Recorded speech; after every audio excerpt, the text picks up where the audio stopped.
unbelievably interesting, this one. It's about the 50 years since the inception of Title IX and how far women's athletics have come in that time. And it's obviously something we're talking night and day as far as they've come in all those years. And I can say when I started working was just about the time you're talking about, since I started in 1971. So it's a time that back then, quite frankly, there was very little in the way of women's athletics at the University of Iowa or anywhere, and we've come light ages away from that. So, woo! Today's panel, I'm gonna introduce you and say a little bit, very little about each of them, and then we're gonna get started on the panel discussion. Sitting on the far end, he was held many positions at Iowa. He was an All-American baseball player. He was a member of the Iowa basketball team in the late 1960s. He was also a member of Iowa's baseball team that went to the World Series in 1971. He was hired as an academic counselor in 1977. He helped establish the Iowa Athletic Student Services Board in 1982. He became an assistant AD, then an associate AD, and he's also a member of the Iowa Athletic Hall of Fame. Fred Mims. Next to him, former Iowa women's golf coach, Diane Thomason. Diane began in 1975 and continued for 28 years as Iowa's golf coach, two-time Big Ten Coach of the Year. She led Iowa to 7 top 4 finishes in the Big Ten. She won the Big Ten title in 1991. She also a 2013 member of the Iowa Athletic Hall of Fame, and now she continues her work for the university, working at the Levitt Center for University Advancement. Diane Thomason. Next to her, Paula Jantz. She came to the University of Iowa as a grad assistant in softball way back in 1978. 1980, she was hired by Christine Grant as an administrative assistant. She went on to become an assistant AD and then a senior associate athletic director. 37 years she's been with the Iowa Athletic Department until her retirement in 2017. A long and distinguished career, Paula Jantz. You know this name more. She's a Title IX expert, Ruth Ashton Johnson. As I said, an expert in Title IX and women's athletics. She's a longtime coach in this area, and I think you remember the family name. They are responsible for Iowa's beautiful cross-country course, the Ashton cross-country course, just on the west end of town. Ruth Ashton Johnson. And finally, former Iowa volleyball coach, 1982 to 1988, still Iowa's winningest volleyball coach with 136 career victories. She led teams to 4 20-win seasons in her 7 years as head coach. She was Big Ten Coach of the Year in 1983. Sandy Stewart, welcome back. We're going to start this out by basically saying everything began in the area of about 1971, 72, and that was with the AIAW.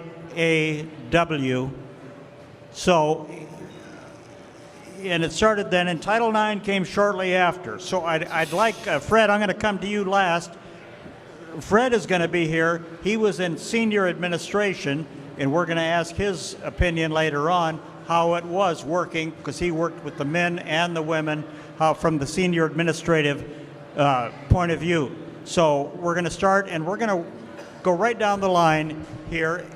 And tell me, first of all, 50 years athletics, as far as it's come in women athletics. And I can say, almost from an embarrassing point of view, when I was in high school, I don't know that we had any women's athletics. There may have been some 6-on-6 women's basketball, but other than that, very little of anything. And now it covers the whole spectrum. So tell us how you're feeling in the last 50 years, and then later on we'll get into your coaching career in that. Perfect. Great. Sandy Stewart.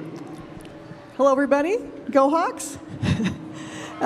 So I was kind of the tail end of getting some of the benefits of Title IX since I was a senior in high school in 1972.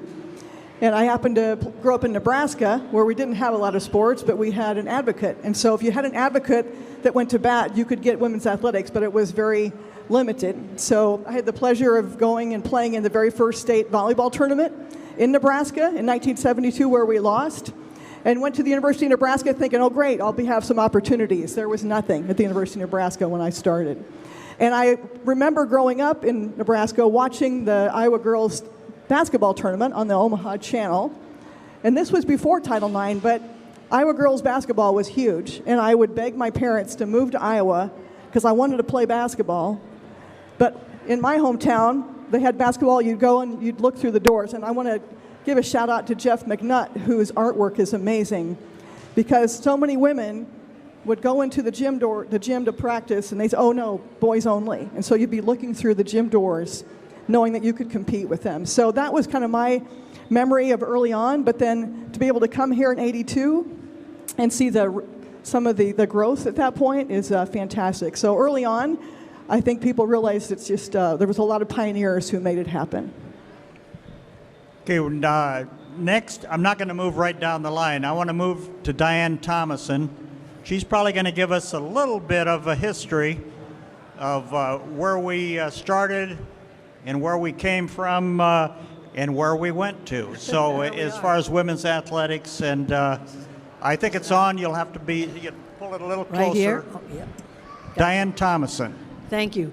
I grew up sort of like Sandy, although I am older than Sandy, but in high school we didn't have anything either. Went to Iowa State. There was nothing until my junior year, and they decided that they would start a golf team, and I'm like, oh, yay, that's great.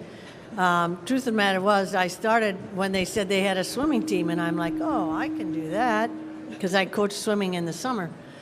About 2 weeks in, I said, I don't like this, and they're starting a golf team. I'm moving on. And I went in to talk to the swimming coach, and I said, I'm really sorry, but I'm leaving. I'm going to go play golf. And as I left, I think I pretty much heard her say, oh, thank God she's gone, because I wasn't very good. Anyway, but at that time, still, which is true here at Iowa, in the early 70s, prior to 73, we had tons of club sports. You know, women participated. Back in the 1800s, you'll see pictures of women playing field hockey. So we had sport, but we didn't have intercollegiate sport. And that didn't happen until 1973 when Sandy Boyd appointed Dr. Christine Grant athletic director. So we were a separate program from the women's program, or the men's program. And we started out with originally 12 sports, and then it got down to 9 sports. So in 75, when I was hired, at that time, I believe we probably hired almost the rest of our coaching staff. Lark was already here, Birdsong, for basketball, but the rest of us then were hired as teachers, half-time teaching, half-time coaching. And then probably, I'd say about a good 10 years later, it got to be where it was hard to coach, travel your team, try to recruit, and also teach classes. So then we became full-time coaches at that time. But in the early days, I mean, it was like a startup company. We didn't have, we laugh. We were located in Halsey Gym, and we had 2 phone lines. Imagine this, 2 phone lines for all of the 12 coaches, Christine, a few assistants. And so you'd sit in your office and you'd look at the phone, and if the light was on, you knew you couldn't push the button, but if it was off, you got on it as fast as you could. Was that with you too, Sandy, then? Or we had more? So anyway, you didn't talk much on the phone back in that day anyway. And so we kind of finally progressed, and eventually we got more. And at that time, we designed the logo, the IOWA. We decided and really selected that. We said we don't want to always be saying women's athletics. We didn't want to be the Lady Hawkettes or the whatever, And so we just said having the female symbol would define us as a women's team. And that became really very popular with all of our teams. And we're looking forward to celebrating 50 years now, starting, well, actually now and in through the next year. And we would like to just do a couple shirts, for us old timers that have the good old logo on it. But moved on from that, so we decided our logo in '76. We were offering scholarships for the first time for women. And things just continued to get better. I'm not going to keep talking the whole time. I'll let Paula kind of take it from here too. But it was a time we were definitely on the leading edge, and having Christine being in on what the Title IX guidelines were that they were writing, she would come back, she would tell us everything that was going on. We had autonomy as a women's program, so once again, we had a leader who knew what was happening, what was new, what we needed to be doing. So we were always in the forefront and very lucky to be there, so that our colleagues in the Big Ten, and we always played Big Ten competition prior to 82 when the Big Ten decided they would recognize women's sports. We looked at each other and said, well, we've always been playing women's sports. But we just felt like we always had an edge over everybody else, and our colleagues would always say, "What's going on?" And yeah, you got it good over there, and we did have it good, and we were proud of the fact that we were Iowa and we led the nation really in a lot of different areas. In case, because I had to ask a number of years ago, the AIAW, Association of Intercollegiate Athletics for Women, when it began in 1971 and 72, there were only 278 teams in it, so things have changed, obviously, quite a bit through then. Back then, as I was sports information office, there was a women's department, and there was a men's and women's SID department. Everything was separate. I'm not saying everything was equal, because obviously back then it wasn't. And, that's a sore point, and everybody's ashamed of that right now. But next we're going to bring up Paula Jantz. Paula, you were the one thing I'm very proud of through all of these years, all of these people here, Fred included, all of them. We had the honor of working, and last year we honored Christine Grant, but there are two athletic directors. There are no finer athletic directors there were in the country. We had the honor, both under one roof, of working with Christine Grant and Bump Elliott. They worked well together, and I think that's one reason that Iowa is one of the leaders in the country, athletics, men and women. It's because of the dual role we had. And I'll just, before I go to Paul, I'll share one story that I remember that was told to me in 1981, 2, and 3, when the building and the planning for Carver Hawkeye Arena was going on. They were bringing the final plans into Bump Elliott. All of the Iowa coaches had the nice outside, and the administrators had the nice outside windows. I don't know if you all remember that.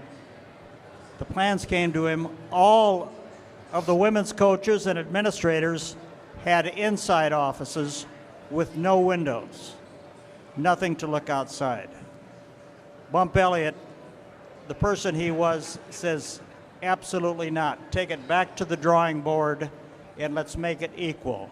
If you're going to have 4 women's coaches on the inside, you've got to have 4 men's coaches, etc. So that's the way Bump Elliott, Christine Grant worked together, and I think Iowa came as far as it did, and it was the leader in athletics, I think, for men and women because of those two great people.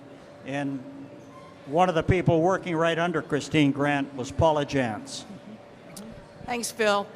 Now, I had the pleasure of working with Christine for, 20 years officially. She hired me as an administrative assistant in 1980. She was also my master's degree advisor, and so she hired me in April of 1980, and in July of 1980, I was taking my comps. So there was no pressure there because she had already hired me, and I was like, okay, I can't mess this up. But anyway, starting in 1980, it was such a fascinating time to be working in women's athletics, particularly with Christine, because she was so passionate about making sure that women had equal access, equal opportunities, and she was not going to be denied. She was not going to be denied her voice. And I think the other thing that's interesting about Christine is that she, not many women could speak out the way she was able to do that. A lot of other women who were in athletics at that time, if they started to talk about Title IX, about gender equity, they were no longer in positions of power. Christine had the backing of BUMP, had the backing of university presidents, had the backing of this community to be that voice for women's athletics and for gender equity. And so, to watch her and to see her passion and to see her, the work that she and Dr. Slatton and also Dr. Burke, these are two other individuals who really were supportive and integral in Title IX. I mean, Christine was an individual who actually worked with the Department of Education, worked with the OCR, and helped to write the regulations for Title IX. So those were really interesting times. And you think about, Diane was talking about Halsey Gymnasium. And, the story is, and it's a true story right there, Christine, literally, her office was in the kitchen of Halsey Gymnasium. And, Christine kind of thought it was, okay, so I'm in the kitchen. That doesn't mean I need to stay in the kitchen. But we put up some temporary walls. She did have wall-to-wall carpeting. It was wall-to-wall carpeting that we went to a carpet store and found remnants, and we put wall-to-wall carpeting in her office. But that did not stop her. I mean, she knew that this was going to be a long process, and she was ready for it, ready for the fight. And, BUMP certainly was there supporting her and understood the importance of having separate programs and wanted to make sure that he could do everything he could to help Christine be successful and help the Women's Athletic Department be successful. Sandy has a good story to tell about. I forgot this about the annex next door. Oh. Right. So before Carver was there, we were all in Halsey. So we had, 9 sports with their coaches and assistant coaches, and so there was no room left in Halsey. We didn't have assistant coaches, Sandy. So next door, Calvin Hall, 3rd floor, they put volleyball office, basketball, women's basketball, and swimming office. So for the first year, we were up on the 3rd floor of Calvin. We'd hike down to Halsey if we had to have a meeting. But I remember I was just here my first year, and I knew that we were going to move into the Ritz because you could drive over here by Carver and you could just see the big hole in the ground. And you had a vision of what the program was going to be like in 1 year. And like I said, we moved into beautiful offices. I had a secretary, which again, all of my colleagues across the country were so jealous because we were really supported at Iowa in women's athletics. My office was right next to Dan Gable. His little girls came in and got candy out of my dish on my desk. So we were just infiltrated with women's and men's together before we kind of were separate. So I think that helped build our program as well, is having us all in the same area.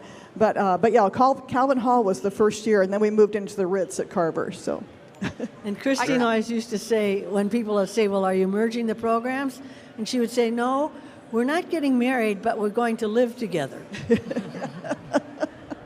Next, we'd let Ruth. You're an expert on Title IX. Now, before Title IX, it was, you hate to say it, you have some people up there that were making decisions, and it was a one-way street.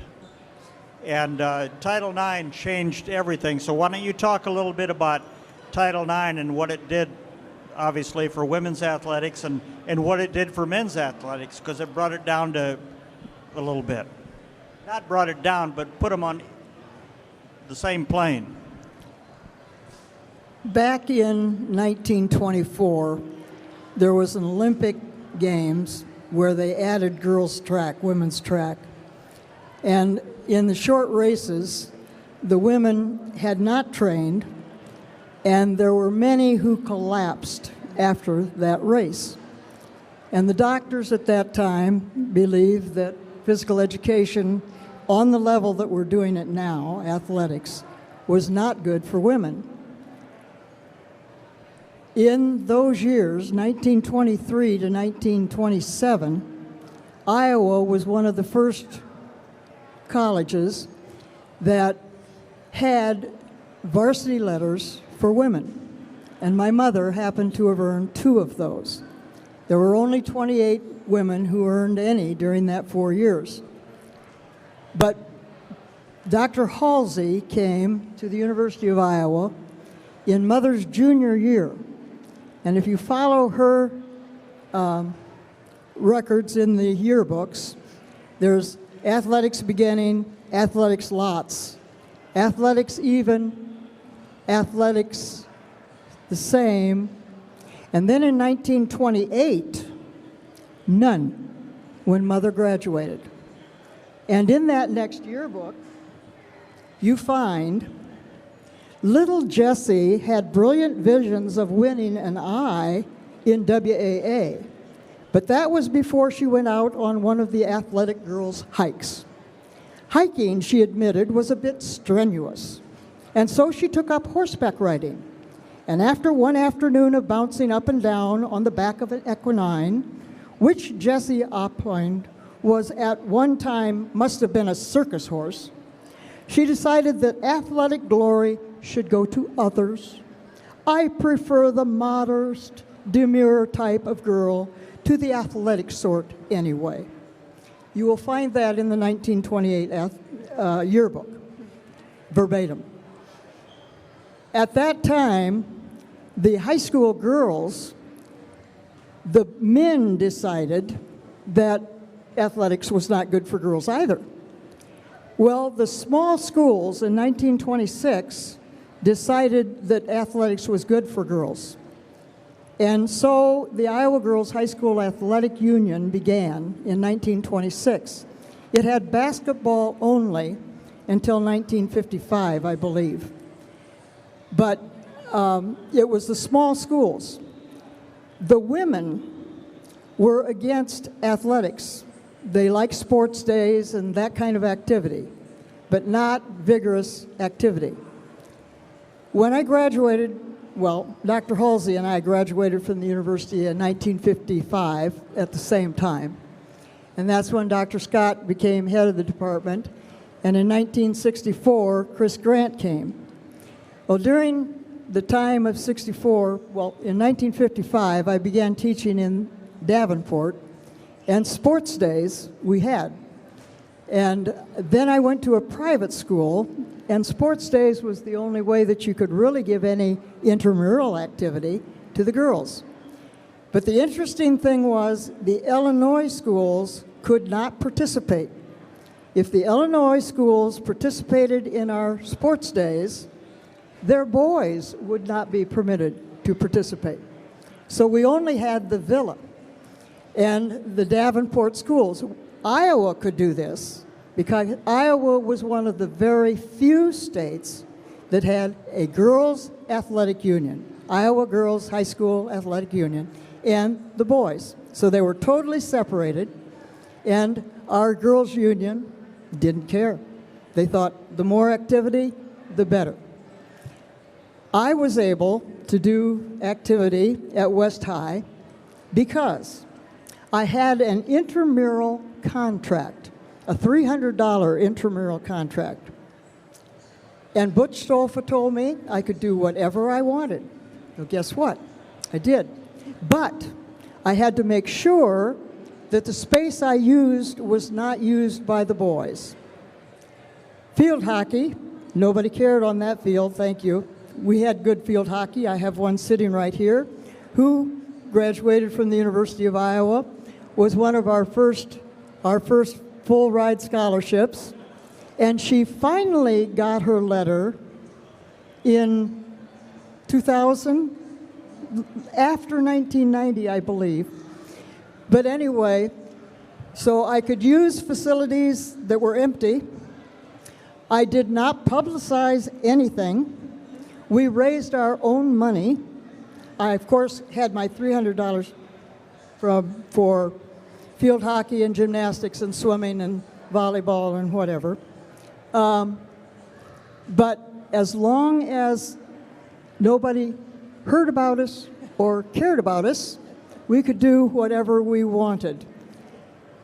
Now, when in 1966, Millie Barnes was then the hockey coach at the university, and she got me interested again in the state action, and I became chairman of the Division of Girls and Women's Sports, which became, under Millie, and with Wayne Cooley, who came in '55, an advisory committee. And as a part of the advisory committee, we began the state swimming meet and the state field hockey meet, which then became accepted by the girls. The Iowa girls have always had a wonderful program. Iowa was the first school to allow men and women to be admitted on an equal basis. And Dr. Grant put the crowning gem on the top of Iowa for the university, because Iowa University was also the top of the country. And field hockey, she was quite a coach, began a lot of the United States field hockey, though she never coached field hockey here. But I believe she was instrumental in getting a lot of kids to come play on her team. It's been a wonderful ride. 1971 was the Division of Girls and Women's Sports Conference at the Rocky Mountains in out west, and they came up with the resolutions which then went forward to become Title IX in 1972. We had 3 resolutions. One of them was an alternative for the girls' high school physical educators. First, demand a change in your school community to recognize 50% of the students are individuals with certain rights. Entertain the thought of effective action by changing positions or schools. And number 3, if your age warrants a more conservative approach, seriously plan on an early retirement. The second resolution.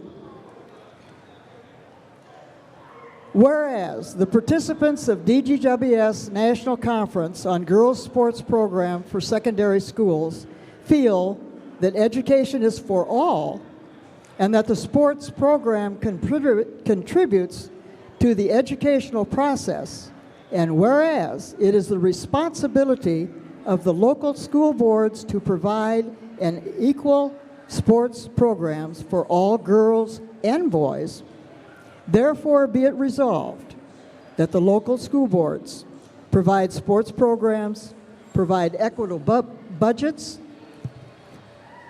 and anyway, the result of this, we had physical educators who traditionally the women had been anti-competition.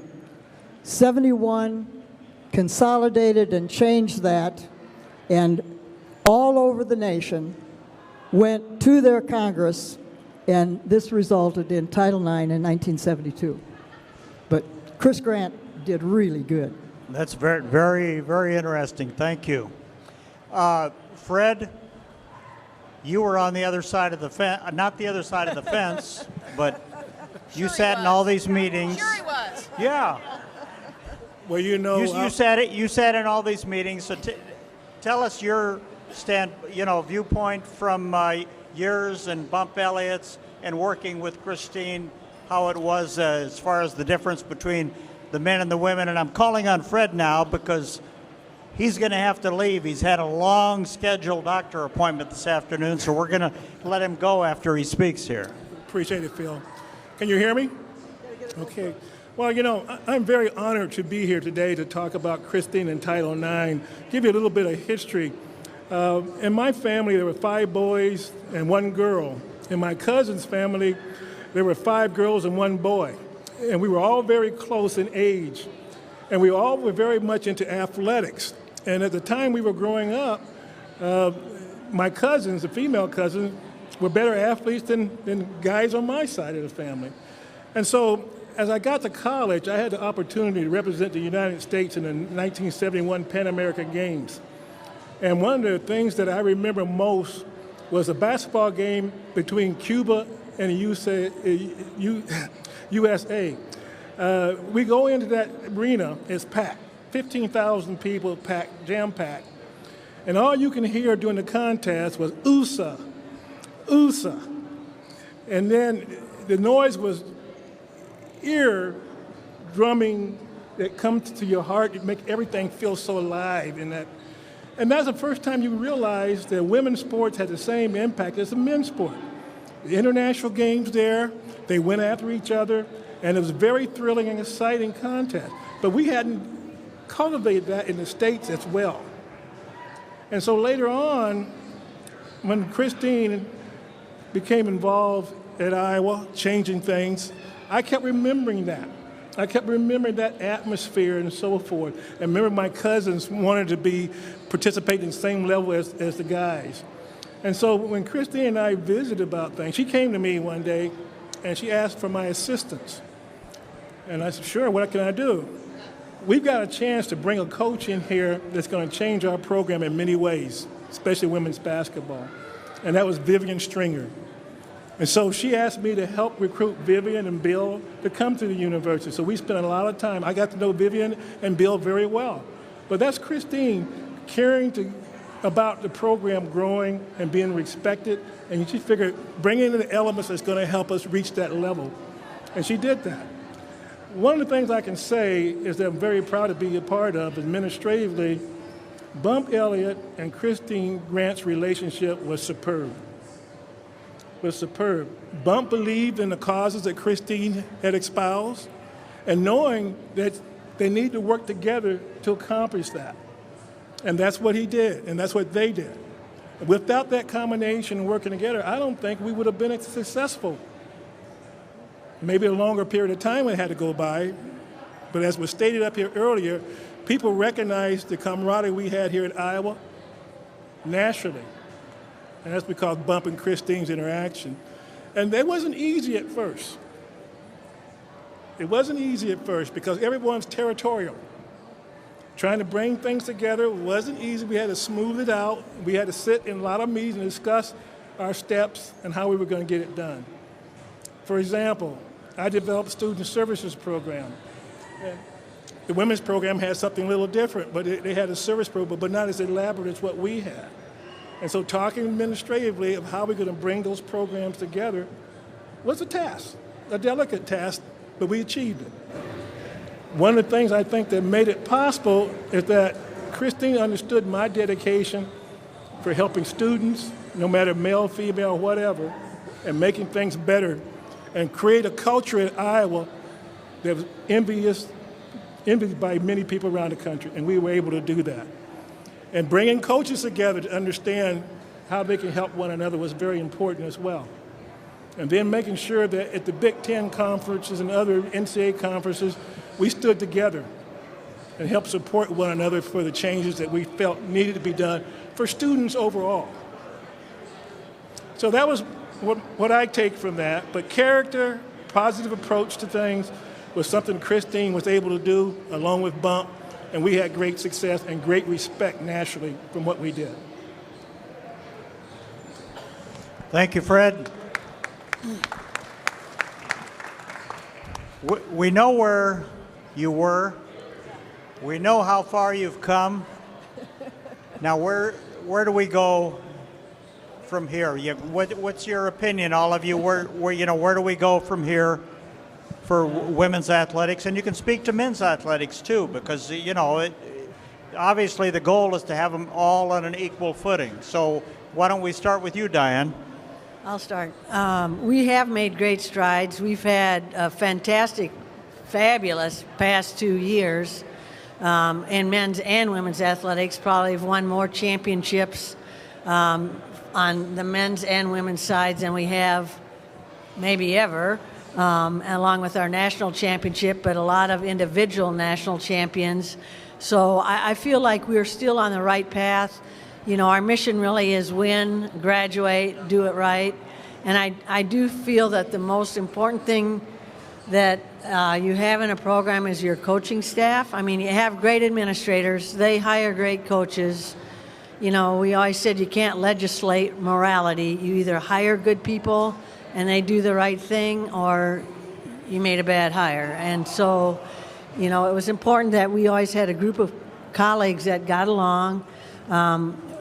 We're always, focused on the mission, and that's where we are now today, where our kids, if you look at the things that our student athletes are studying now, the word dumb jock went out the window probably 15, 20 years ago. These kids are smart, and they are pursuing degrees in fabulous areas and then going on to become very successful student athletes in the future. So I feel like we're on the right track. We have a new thing that we're going to be bringing out. We've been talking about it, but we're going to start what we call a Herkies campaign. You may have heard Sasha in her podcast, but we've started Herkies. If you do H-E-R, Herkies, is just an idea to try to support and promote our women's athletics teams, not to the detriment of our men, surely, but just to expose some of them, because field hockey, #1 in the country for 5, 6, 7 weeks last year. So we need to, get exposure for those teams that a lot of our people don't know maybe enough about. And so we've started this Herkies group. We've done a couple of things. We did in May a Hawk Walk, which was kind of to honor 50 years of Title IX and Dr. Grant, and we'll continue to do that in the future.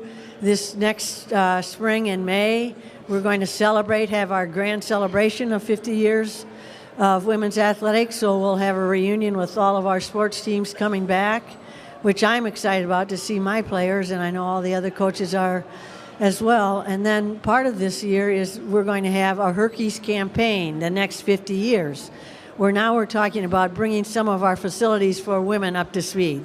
We need a new practice facility for gymnastics and our Spirit Squad. That's already underway. We need a new operations building for field hockey. That's on the drawing board.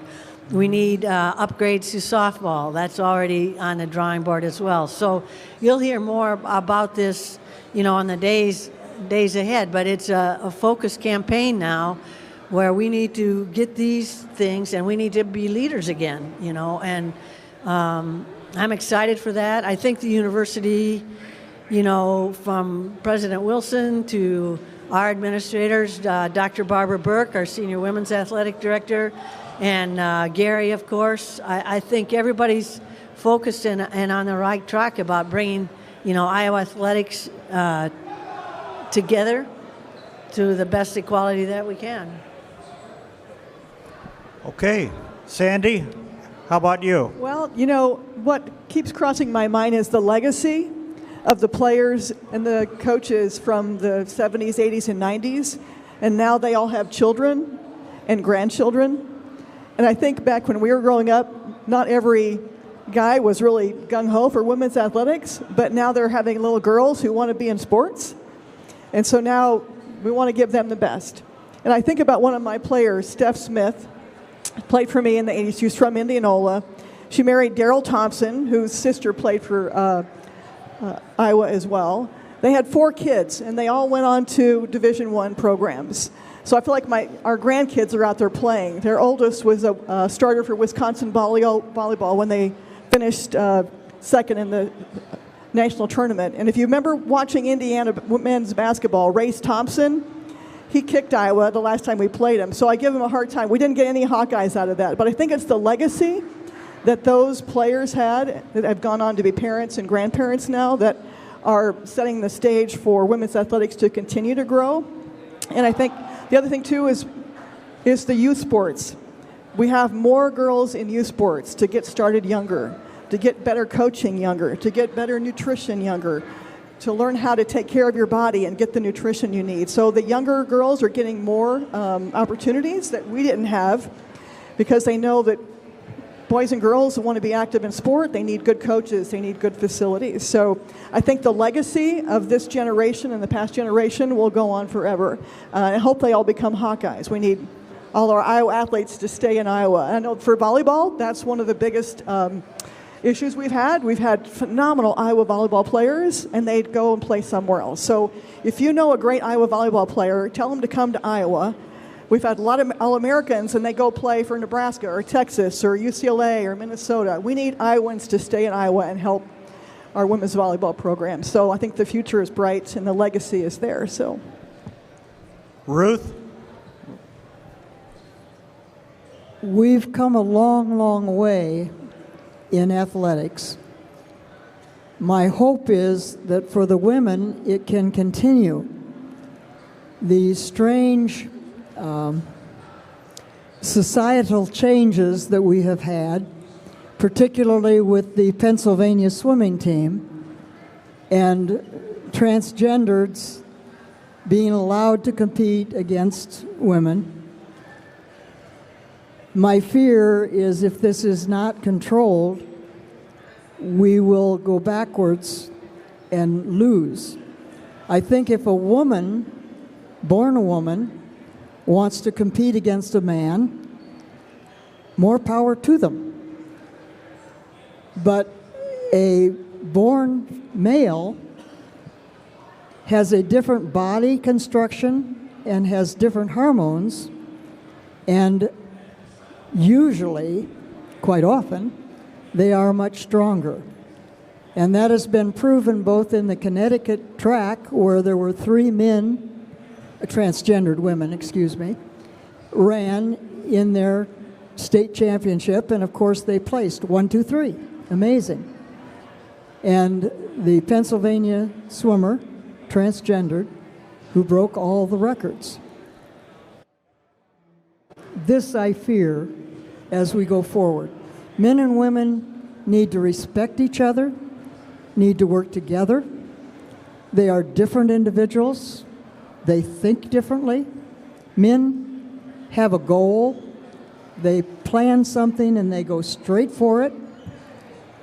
They think with their mind. Women tend to think with their hearts, and they have multiple plans. If the first one doesn't work, they have another one right up, ready to go. And both need to work together. And if our society is going to go forward, we've got to work together. And this is my prayer, that athletics will respect each other and go forward, men, and go forward, women, that way. Very, very good, very good. By the way, I tried running your family's beautiful cross-country course, and I'm proud to say I made it about a quarter mile. That's all I could do. I decided to try it on a bike yeah. the next time. If you haven't been out there, the Ashton cross-country course is just gorgeous in the west end of town. Was it an Paula, electric bike? You're the, Phil? what's that? Was it an electric bike or a real bike? Paula, how about you? You were right in the heart of administration then, and you know what's going on now, and what's your thoughts and on the future? Yeah, I mean, we, as Ruth has indicated, and Diane and Sandy, we really have come a long way. it really is kind of incredible when you think back, in 1972 when Title IX was passed, 1973, Christine became the athletic director, and in 1973, the budget for women's athletics was $30,000, and that included Christine's salary. Now, so you look at it from that perspective, and then where we're at now, and I love Sandy's comments about the legacy, because it is critical that everyone is involved in the continuing support of women's athletics. Everyone has to be involved. Not just, thank you, not just the women. That was the one thing that Christine would say, and she would have these meetings, and she would come back, and she could get fired up. She could get fired up about a lot of things. But she kept on saying and trying to remind people that women should not be the only individuals who are fighting this fight. And she said, it is not our problem.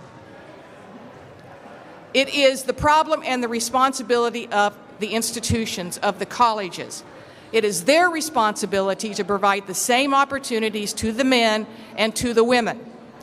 So Christine was adamant about that, and she did not hesitate to tell anyone and everyone who would listen, and those who would not listen, that was the responsibility of the institutions. And again, she was so, she emphasized education so much. And I think one of the things that she did her entire life was try to educate individuals about the benefits, the opportunities, and what athletics could do for men and women. It was never, some people would say, well, Title IX, my gosh, it's the end of men's athletics. Well, no, it's not. Never has been. That was never the intent. Christine's emphasis from day one was opportunities for men and for women.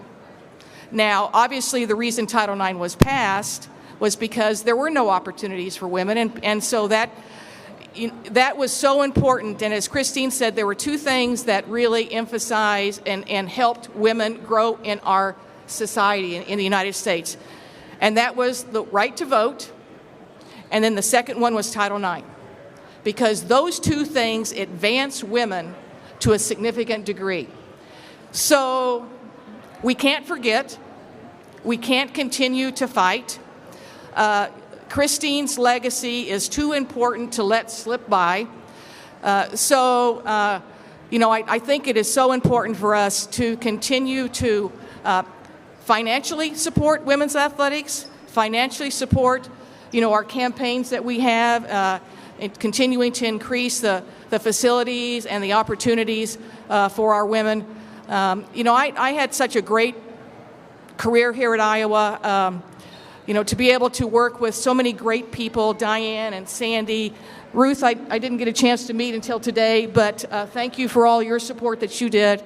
But to have, and as Diane said, you have to hire good people, and you have to hire people who also believe in what you're trying to accomplish. And I think that certainly is something Christine did, and I know that is something that will continue. Iowa has always been supportive of women's athletics, and I know that the emphasis on the 50 years of women's athletics is going to kind of help us push forward to the next 50 years. I mean, we have to continue to remind people of the importance, and our student athletes deserve all the recognition that they get. Our student athletes, men's and women's, but it is a lot of fun watching our female student athletes now. I am telling you what, these folks can do things that I could only dream of. That's right. I always wanted to be a center in basketball. Well, that wasn't going to happen. So so watching Monica has been a lot of fun. But anyway, it's going to be great. We're going to continue to work hard. We're going to continue to see advances, and with the support of folks like you, I can't imagine that we're not going to be successful. So thank you for all of you. And I see a lot of you folks that are at women's basketball games and other events and things like that. So, make sure you invite your neighbors. Before we come to you, I want to say this. I think with the passion we've seen from these four this afternoon, I think they could all be members of the Iowa women's wrestling team. So No. Clarissa said. Hey, she'd wait a take second. me I'm on. going to have to be a heavyweight because there's no way I'm going to stop eating. Diane, you had. Well, I wanted to introduce Beth Weber Elkin, who is one of our first SID, Sports Information Directors for Women. She's here today, but she has stories, and she's promised me, Paula, that she's going to send me her boxes of history because we're still trying to put stuff together. We're having a fun time doing it, but it's been great. Stand up, Beth, so they can see who you are. And then she's a former Women's Sports Information Director at Iowa. We're wrapping it up now. The women have come a long way. What is each of you right now?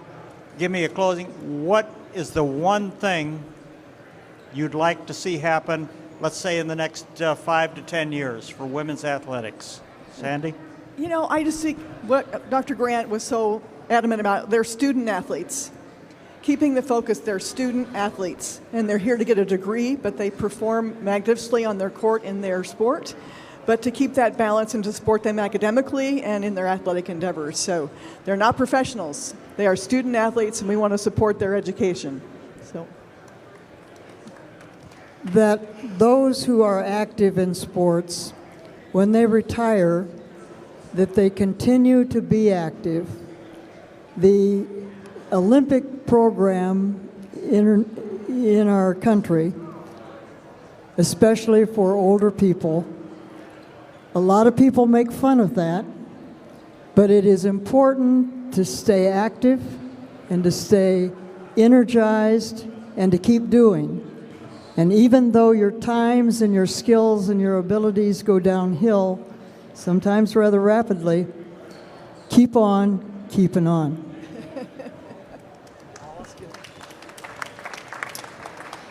You know, I hate to kind of continue to repeat myself, but I will. You know, it really is important to continue the support, and you know, the term is it takes a village. Well, it does take a village, and it takes all of us, you know, to continue to help our administrators currently who are working in women's athletics and men's athletics to provide the opportunities. And so, you know, we can't forget. We can't lose sight that we need to continue to work towards goals. And I think that's, as long as we have folks who are focused on doing the best that they possibly can do for our student athletes, I think we're going to have a great future here. And I don't hesitate. I don't have any question that that's going to be the case. And, you know, it's exciting to hear about all these new facilities. And, you know, send me that fundraising brochure, Yep. Diane. And, you know, Paul's matter of gonna fact, all give the these first people out million. here, too, I think you guys also need to get that brochure. So thank you. And kind of to tag on to that, I don't want to give the impression that the most important thing is buildings, bricks and mortar, because it really is the individual. You know, our student athletes, I've had the greatest joy staying in touch with most of my athletes from the past. Played in a tournament with them this last Friday and had a blast. And so it's the relationships that you build with those student athletes, whether you're coaching them, working them, knowing them as fans, you know, that they are really people and they are here to be students and then pursue athletics. What's important to me is to see now the model of athletics stay in an educational setting. I think you see with what's going on, you know, NIL and all the other stuff, I'm worried that we're moving way too much toward professional sport and professionalism, and I think it needs to stay in the college. It's an academic thing, and truth of the matter is most of our students do take advantage of getting a great education. And what I get great joy from is when I hear some of them say, yeah, I'm getting my master's degree. So they're working it and they're doing the right thing. So for me, just keeping a sane mind that more is not always better. I mean, I look at, truthfully, what the student athletes have today from what I had even when I was coaching, and it's amazing, you know. So don't ever believe that these are poor student athletes that have nothing. They are treated very well, especially here at the University of Iowa. So student athlete important to me, education important to me, keep athletics sane and in the right mode. But thanks for coming today and keep supporting them. We have a field hockey game today at 3. That's what I would say is if there's a sport that you don't really know much about, volleyball's playing now here in Extreme Arena. Softball will play a few this fall, but field hockey for sure. If you haven't seen field hockey, it's awesome. And I remember, so Ruth and I, just an aside, which I'm sure you all really care about, but I taught at Davenport Central. That was my very first teaching job, and Ruth was at Davenport West. And I can remember we had field hockey, and ours was like the snake pick at Davenport Central. But we did have field hockey in the state of Iowa for a long time, and then it kind of ended up going away. But anyway, thanks for coming, and keep cheering on all of our Hawkeye athletes. They're working hard for you.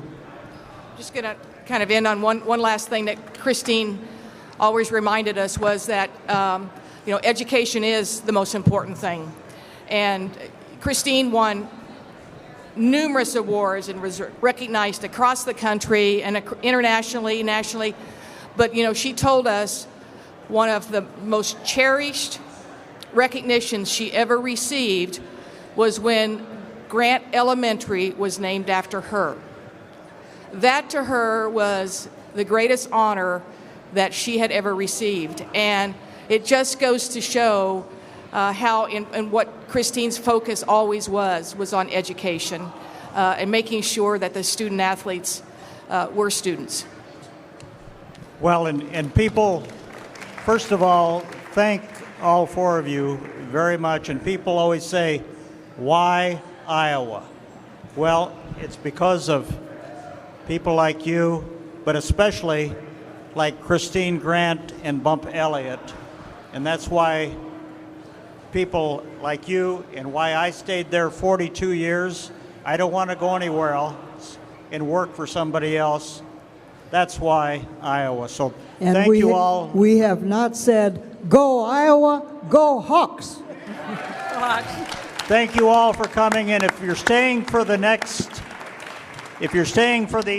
Podolak and Dolphin show later, yesterday was Ed Podolak's birthday. I don't think he's reached 80, but I think he's getting close. Anyway, thank you all for coming, and thank you for